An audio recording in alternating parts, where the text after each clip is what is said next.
Paris میں ایک شخص کسی دوسرے شخص سے ملنے اس کے گھر گیا۔ اس نے دیکھا کہ مکان کی سیڑھیوں پر ایک نوجوان لڑکی بیٹھی زاروں قطار رو رہی ہے۔ وہ شخص خاموشی سے چلا گیا اور جب واپس آیا تو وہ لڑکی اسی حالت میں بدستور رو رہی تھی۔ اس نے رک کر لڑکی سے رونے کی وجہ معلوم کی تو اس نے جواب دیا کہ جس شخص سے آپ مل کر آ رہے ہیں وہ میرا باپ ہے۔ میں اس کے پاس اس مکان میں سے ایک کمرہ کرائے پر لینے آئی تھی، لیکن اس نے مجھ سے یہ کہہ کر انکار کر دیا کہ مجھے دوسری جگہ سے زیادہ کرایہ مل رہا ہے۔ وہ لڑکی ہچکیاں لیتے ہوئے بولی کہ آپ مجھے یہ بتائیں کہ یہ میرا باپ ہے اور مجھے کمرہ کرائے پہ نہیں دے رہا، میں جاؤں تو آخر کہاں جاؤں؟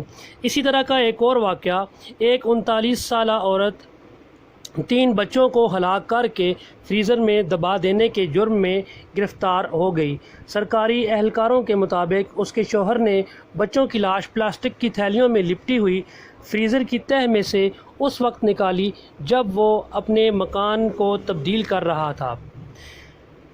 ناظرین محترم، شکاگو میں رہنے والا 16 سالہ کرسٹینا اسمتھ نامی لڑکا کہتا ہے کہ کبھی کبھی تو مجھے یوں محسوس ہوتا ہے کہ گویا میری ماں رہی ہی نہیں، کیونکہ میں اپنی ماں سے 15 دن کے بعد ملاقات کرتا ہوں۔ وہ جاب کے سلسلہ میں کئی دن گھر آتی ہی نہیں ہے۔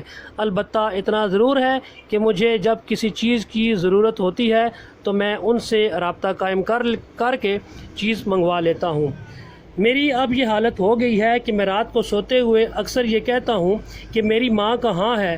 ایک بار یوں ہوا کہ میری ماں گھر آ گئی اور مجھے اس چیز کا پتہ نہ چل سکا۔ میں کمرے میں شور کر رہا تھا جبکہ میں سویا ہوا تھا۔ میری ماں ساتھ والے کمرے سے نکلی اور میرے کمرے میں آ گئی اور آ کے میرے سر پر ہاتھ رکھ کے کہنے لگی کیا ہوا؟ تو میں بے دھڑک اٹھ کھڑا ہوا اور اپنی ماں کو دیکھنے لگا۔ میں نے اپنی ماں سے یہ کہا آپ مجھے یاد آ رہی تھیں تو میں خواب میں شاید آپ کو پکار رہا تھا۔ ناظرین محترم، یہ واقعات جو میں نے آپ کی خدمت میں پیش کیے ہیں انتہائی دل کو دہلا دینے والے واقعات ہیں۔